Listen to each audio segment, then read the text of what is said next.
pessoal, com uma alegria encontramos aqui mais uma vez. Hoje nós vamos tratar de um tema muito recorrente nos vestibulares e também no Enem, que é o tema dos pré-socráticos. Especificamente nessa aula de hoje, nós vamos falar sobre o Heráclito e o Parmênides, tá bom? Dois teóricos aí da filosofia bastante pedidos nos vestibulares, tá bom? Então, inicialmente nós vamos tratar de algumas características importantes que também são muito pedidas nos vestibulares, principalmente no Enem. A filosofia pré-socrática, nós já temos um vídeo anterior que tratamos especificamente da filosofia pré-socrática. Ela vai cuidar da natureza do mundo, né, desse mundo exterior. O tema central é voltado para a descoberta do arché, do princípio universal supremo. E o grande interesse dos filósofos pré-socráticos era entender a physis, a natureza, e explicar de uma maneira lógica, racional, através de um dos elementos da natureza, a grande força, né, cosmológica, aquela que criou e organizou esse famoso mundo ordenado. Então, em tese, essa é a principal matéria veiculada dentro aí, né, trabalhada dentro do período pré-socrático ou cosmológico. É importante a gente falar que a cosmologia são as explicações que vai romper aí com a religiosidade em torno, né, do princípio universal que é o arché. Essa cosmologia é uma relação, uma explicação racional do cosmos, do mundo ordenado. E por outro lado, nós vamos ter também concomitantemente com a cosmologia a cosmogonia, que seria exatamente um relato, né, imaginário, fantástico, religioso, que explicaria então o surgimento dos deuses, né, o surgimento dos deuses não, né, o surgimento do universo, da natureza, né, como os deuses e a natureza vão compor propriamente esse pensamento mítico dentro da cosmologia. A teogonia é aquela área que vai explicar especificamente a origem dos deuses, tá bom, gente? Então vamos lá, o primeiro dos pré-socráticos importantes é o Heráclito de Éfeso. O Heráclito, ele faz parte de uma corrente filosófica chamada eleatismo, né? É o segundo aí dos historiadores que teria então inaugurado especificamente essa problemática lógica para explicar o cosmos, o mundo ordenado, né? Uma grande preocupação ontológica entre o conhecer e o ser. Então, o Heráclito vai ser o segundo a trabalhar especificamente essa ideia do entendimento do ser, da origem do ser, né? Do conhecimento a respeito do ser. Então, tanto Heráclito quanto Parmênides, eles apresentam explicações diferentes a respeito do ser e dessa percepção a respeito do conhecimento. Aí nós vamos estudar, então, dentro dessa videoaula aqui. Então, a filosofia perguntava, então, sobre a origem do mundo, as causas, a grande transformação da natureza, o que explicaria, então, esse mundo ordenado, qual seria esse elemento supremo, né, que eles deram o nome de arché, exatamente esse elemento supremo, organizador ou unificador para alguns, né, ou múltiplo para os outros, capazes de explicar esse grande cosmos, né, a ordenação desse mundo. E é exatamente em relação a essa principal temática que a filosofia pré-socrática vai se desenvolver. Então, quando era o fundo eterno e imutável, né, que permanecia sempre idêntico a si mesmo, apesar de todas as multiplicidades e da transformação das coisas, né? Então, qual era o ser subjacente a todos esses seres? É o primeiro questionamento. Com o Parmênides, nós vamos entender que essa filosofia se tornou, então, ontológica, porque o Parmênides vai defender a ideia de que tudo está pronto, de que o ser é em si, né? Não há grandes conjecturas a se fazer, uma vez que no entendimento do Parmênides o ser está pronto, ele está acabado, né? Tudo, não há multiplicidade, não há o devir especificamente múltiplo em transformação, né? Para o Parmênides isso está acabado, há uma explicação ontológica no próprio ser que teria dado origem a tudo, né? Já o Heráclito vai diferenciar um pouquinho, olha. Para o Heráclito, então, essa filosofia e a natureza, o mundo ordenado, a realidade era um fluxo perpétuo, né? Enquanto para o Parmênides era parado, era uno, era especificamente um só, né? Para o Heráclito nós vamos ver que era múltiplo. Para o Heráclito poderia haver mudança, as coisas estavam submetidas a essa constante mudança e, consequentemente, transformações. A ideia do devir, do movimento. E o Heráclito, gente, nós vamos sempre encontrar referência do Heráclito para poder acertar as questões do vestibular, quando a gente percebe ali a figura, a presença dos contrários, dos opostos, né?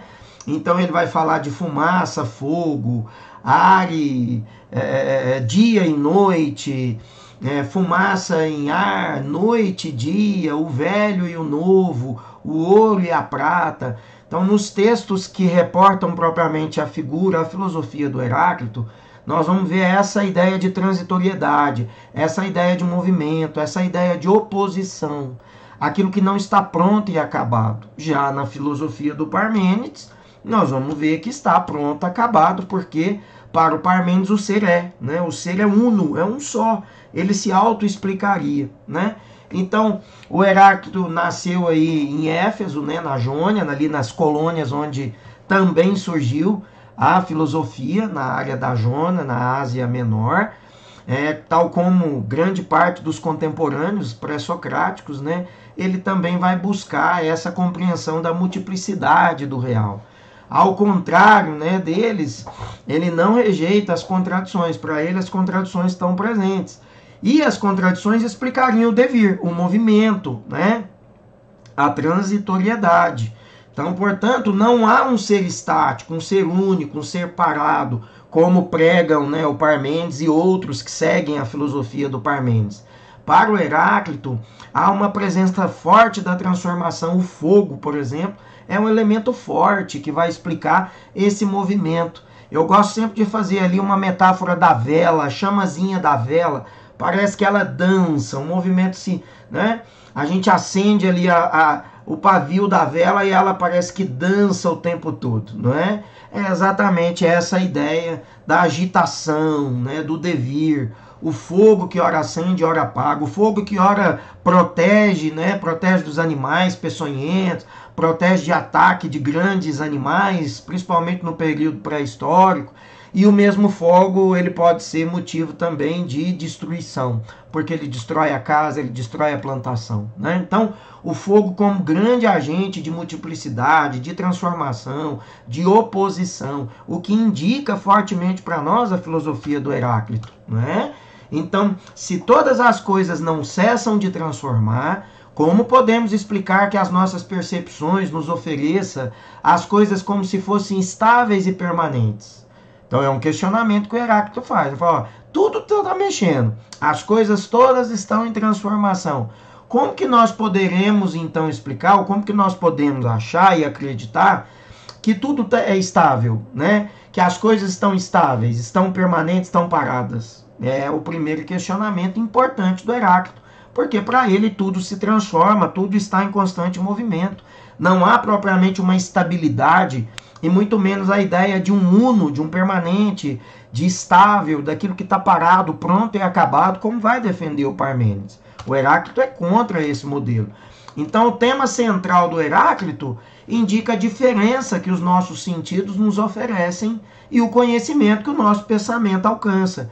Então, aqui ele já está fazendo um primeiro debate que mais tarde, né, na modernidade, vai ser bastante enriquecido com a ideia de empirismo e racionalismo. René Descartes, Francis Bacon, David Hume, Leibniz, são grandes opositores na ideia do racionalismo e do empirismo. Mas já começa, então, esse primeiro debate aqui na filosofia pré-socrática, estabelecido inicialmente por Heráclito.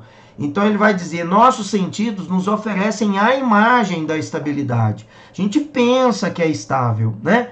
Mas no nosso pensamento alcança a verdade como mudança contínua, né? Então ele está dizendo, às vezes a gente até pensa que é estável, a gente até pensa que aquilo está pronto, está acabado e está parado.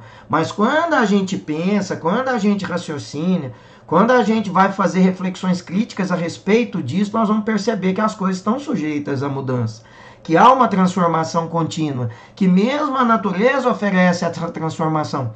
Por que então que a nossa vida e o próprio cosmos não teria? Essa é uma reflexão crítica do Heráclito, né? A respeito dessa teoria do conhecimento. Então o Heráclito ele chama a atenção, né, para a perene mobilidade de todas as coisas. Então, a perene mobilidade, mesmo que mexe pouco, mesmo que mexe devagar, mas há um constante fluxo, há uma constante mudança, a estabilidade. Quem vai defender o Parmênides, o Heráclito defende a mudança, a transformação, a oposição, o devir, representado pela chaminha que dança ali da vela. Lembra-se da metáfora, tá? A metáfora do devir, da mudança, da transformação. Tudo mexe, tudo transforma. A oposição de que o fogo assa os alimentos para poder a gente matar a fome, o que seria vida, mas ao mesmo tempo ele destrói, como ele queima a casa e a plantação. Então, olha a oposição do mesmo elemento natural, né? É essa a ideia, né, que o Heráclito quer mostrar para a gente, de constante mudança e permanente. Então ele está dizendo, ó, nada permanece imóvel, nada, tudo mexe, nada permanece imóvel. E nada permanece em estado de fixidez, quer dizer, não está parado, não está pronto, não está acabado, não está estável, tudo muda, tudo está em processo contínuo de transformação. Né? Não há essa estabilidade defendida pelo Parmênides, né? Tudo se move, tudo muda, tudo se transforma, sem cessar e sem exceção, tudo. O cosmos, a natureza, o ser humano e as nossas atitudes. Para o Heráclito, tudo está em constante transformação. E isso é importante. Eu estou batendo na tecla para te ajudar a perceber aquilo que é a característica marcante da filosofia do Heráclito, porque é isso que vai te fazer acertar ou não as questões de prova ou de concurso público que vocês irão fazer, né? Então, o Heráclito exprime essa verdade pelo exemplo da imagem do fluir do rio. Quando ele fala que a gente entra dentro do rio, a água da correnteza que bateu a nossa canela e molhou não é mais a mesma, ela foi, passou. Então ele está falando, a água que bate na nossa canela dentro do rio, ela está em constante mudança, ela não está parada, ela está correndo, né? A mesma água que me molhou agora, 1 segundo, daqui 1 segundo e meio não é mais. É outra que está chegando e que continua molhando a minha canela. Então lembra-se de mais uma metáfora. A água que molha a nossa canela, ela está em constante mudança, não é a mesma. Ela não está parada como se a gente estivesse dentro de uma bacia d'água, né? Eu não estou com os pés dentro de uma bacia d'água paradinha, a água está paradinha molhando a minha canela, o que representaria a mesma água. Não. Dentro do rio ela corre e vem uma nova, e é uma constante mudança, e é a ideia da correnteza, é a ideia da transitoriedade, da mudança, da transformação. E isso indica a filosofia do Heráclito, tá? Então vamos lá. O devir então do Heráclito, que eu já disse, representado pela ideia da chamazinha ali da vela, né? É fortemente uma metáfora para a gente identificar o que seria o devir. Então o que é esse devir das coisas? Para o Heráclito ele é permanente, né? Para o Heráclito, as coisas não têm realidade senão devir, quer dizer, é o eterno vir a ser, é a eterna transformação, é a eterna mudança, né? Todavia, a filosofia do Heráclito, então, está bem longe de se reduzir a uma mera proclamação do fluxo universal das coisas. Quer dizer, para ele, esta é a constatação da partida, né? Da mudança, de que as coisas estão e sempre estarão submetidas há algum tipo de mudança, há alguma possibilidade de transformação. Então, na verdade, a mudança inicial seria ali o arrancar, né, para que acontecessem outras mudanças ao longo do nosso processo histórico e da nossa própria vida. Então, para umas, né, inferências muito mais agudas e profundas, que agora devemos tentar, então, individualizar e precisar. O movimento do Adriano é o mesmo movimento do Pedro, do Antônio, do José, da Maria? Não. O movimento do Adriano é o movimento. O movimento do Pedro, da Maria, do Antônio, do José, também são movimentos. É a constatação da partida, que o Heráclito está dizendo. Então, o devir das coisas é exatamente o eterno vir a ser. A gente precisa provocar o arranco, a mudança, eu preciso sair do lugar para que as coisas se realizem na nossa vida. É exatamente essa a ideia da filosofia que o Heráclito pretende estabelecer para nós. As mudanças agudas e profundas vai acontecer a partir do momento que a gente der o primeiro passo, a partir do momento que a gente caminhar, a partir do momento que a gente provocar essa mudança, essa transformação, que na verdade seria para ele um fluxo contínuo, né? Nós estaremos sujeitos a essa eterna mudança, eternamente vir a ser. Vir a ser por quê? Porque indica que nós não estamos prontos, não tem uma possibilidade de estar acabado. Não, enquanto nós estamos vivos, nós estamos nessa constante mudança de vir a ser, na possibilidade de vir a ser diferente, de realizar uma nova mudança, uma novo transformação, né, uma nova possibilidade. Então a ideia de fluxo contínuo, a ideia de estrada, a ideia de movimento, a ideia de transitoriedade, a ideia de descoberta, a ideia de mudança, a ideia de vir sempre a ser, quer dizer, sempre uma possibilidade futura. É isso que o Heráclito está tentando dizer para nós. Eu estou tentando de uma maneira muito pedagógica passar essa explicação para vocês de um modo objetivo e bem claro, tá? Então o devir de que falamos, né, esse devir que o Heráclito defende, representado pela mudança, o contínuo fluxo ali da dancinha, né, da vela, as coisas, né, de um contrário ao outro. Então é por isso que ele vai dizer dos contrários, da oposição. Ó, as coisas frias se aquecem, as coisas quentes se esfriam, as coisas úmidas secam, as coisas secam e umedecem, uma hora é noite, outra hora é dia, então, e assim por diante. Então, quer dizer, o sempre virá a ser, a mudança contínua, a mudança de posições, o eterno virá a ser, uma realização futura, que na verdade é essa possibilidade que o Heráclito está aqui defendendo para nós. Então, o devir é um contínuo conflito de contrários, né? Que alteram, que mudam, uma perene luta contra o outro, de um contra o outro, da noite contra o dia, da prata e do ouro, né, do frio e do quente. Então é sempre uma luta, sempre vai travando uma luta constante de mudanças, né? De mudanças de posição e de transformação, possibilidades de vir a ser. É isso que ele está dizendo para nós. Então o fogo como princípio de todas as coisas, né? O fogo é o elemento fundamental, é o arqué, e todas as outras coisas não são mais do que transformações do fogo, segundo o Heráclito. O fogo é vida, que vive da morte do combustível. Então, o fogo tem uma combustão, o fogo nos protege, mas ao mesmo tempo ele pode destruir a casa, a plantação, né? Segundo o Heráclito, então, o raio governa todas as coisas, representado pelo clarão, representada pelo fogo, representada pela faísca, né? O raio é justamente o fogo divino, segundo o Heráclito, né? Ao fogo de Deus. Heráclito, então, parece também atribuir uma função escatológica, né? De juiz supremo para o Deus, de juiz supremo para esse elemento maior, né? Para esse elemento máximo que a gente conhece pelo nome de Deus, né? Então, sobrevida o fogo, julgará e condenará todas as coisas. É exatamente a comparação que o Heráclito faz do fogo, que é vida, do fogo que protege, mas também do fogo que é morte, do fogo que é uma combustão, do fogo que é a transformação, do fogo que também pode destruir.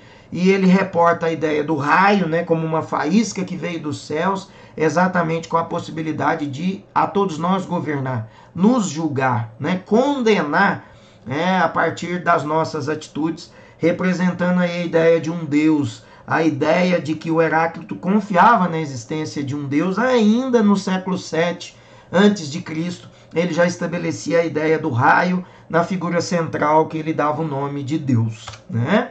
Então, de acordo com os fragmentos aí do Heráclito, nós vamos entender que a natureza humana não possui conhecimentos. A natureza divina, sim, né? Só existe uma sabedoria. Qual que é a sabedoria? Reconhecer a inteligência que governa todas as coisas através de todas as coisas. Então, a verdadeira sabedoria, a verdadeira inteligência é essa divina, representada pelo raio, que seria a figura de Deus. É isso que o Heráclito está dizendo.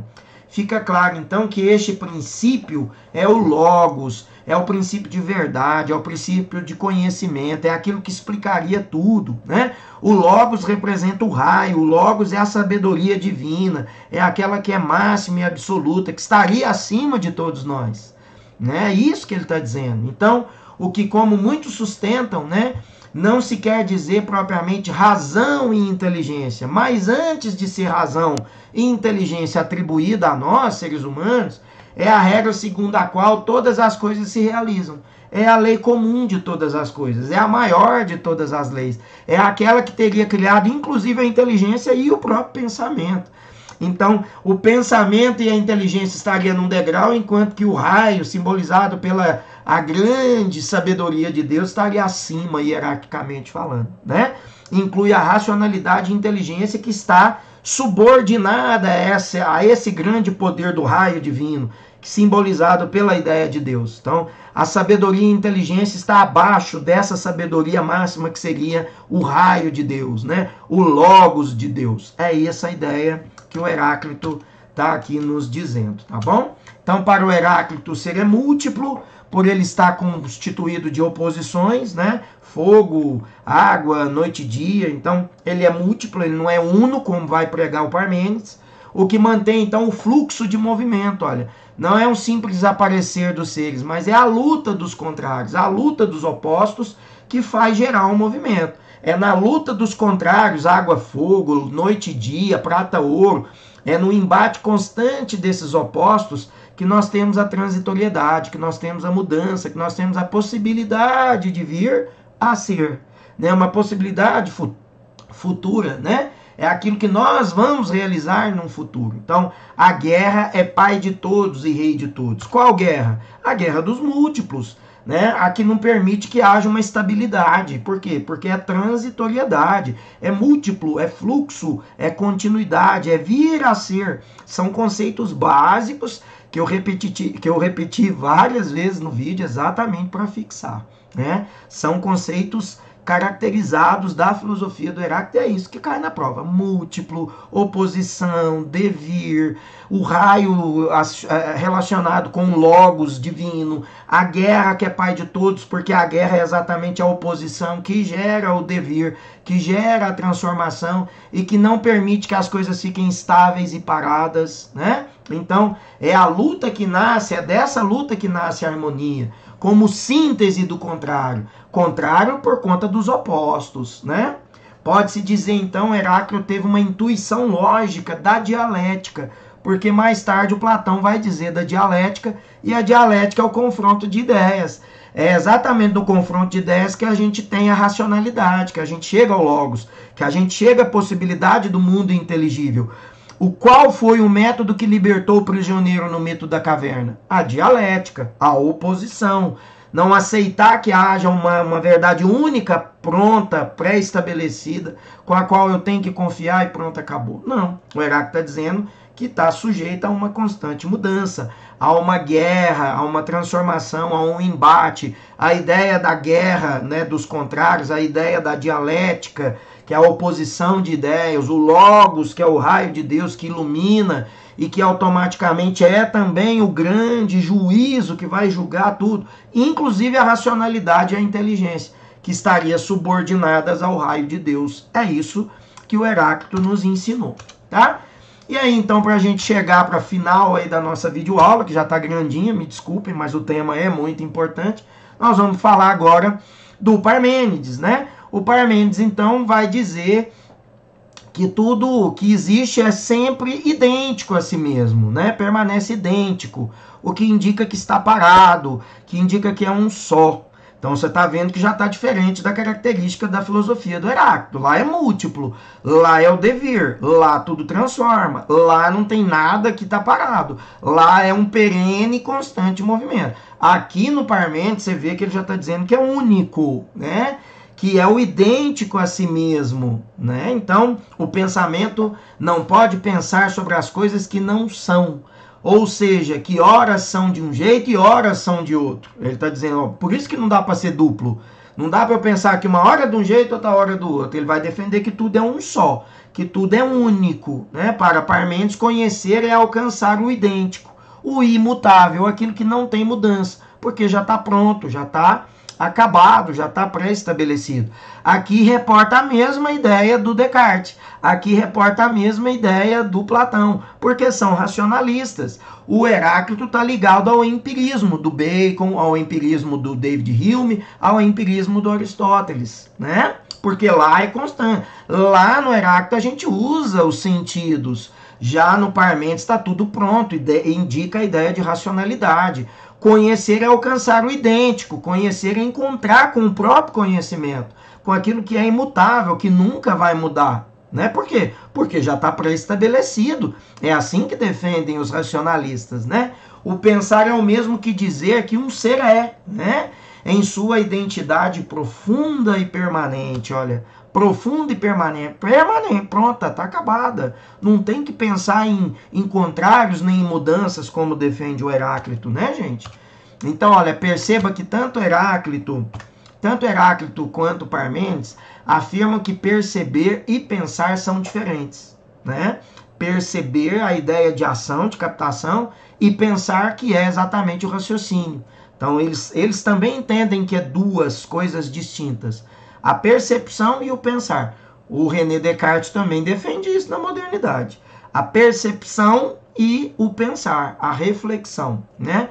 Para Parmênides, percebemos mudanças impensáveis e devemos pensar identidades imutáveis, quer dizer, aquilo que não muda. Eu só encontrei com aquilo que já era, eu só encontrei com aquilo que já estava pronto.